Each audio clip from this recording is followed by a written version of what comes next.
In this video, I'm going to show you how to replace the hatch supports, the lift supports for your hatch on your 2013 to 2018 Hyundai Santa Fe. It's a very easy process, only takes 2 minutes, so let's go ahead and get started. There are two struts over here. I'm just going to show you the process on the left one because it's the exact same process on the right one as well. You will need a friend who can hold the hatch in place when you're doing this job, right? And you will need a flathead screwdriver for this. So get the flathead screwdriver. Use it to pry out the spring clip over there. Right? Let me do it right now and then I'm going to give you a closer look. Let's see. Yeah, that's all about you have to push the spring clip out. You don't want it to come out completely.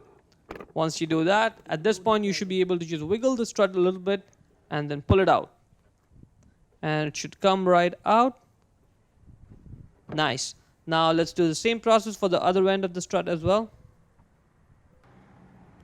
Again, get the flathead screwdriver, pry the clip out. And at this point, the whole strut comes right off. Now let's get the replacement strut. And in order to put it back, first we will need to put in the body side of it. So put that end on, use the screwdriver to push the clip in so that it locks it in place.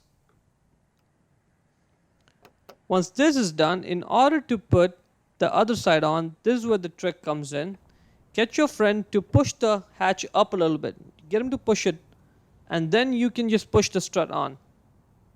Okay, rewind the last 5 seconds if you want to get a closer look at exactly what I did there. Okay, once you get the strut on, again, just get the screwdriver and push the clip on.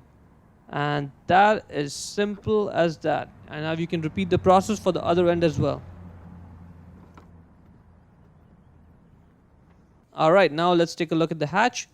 Nice. See how it retracts easily? That looks good, right?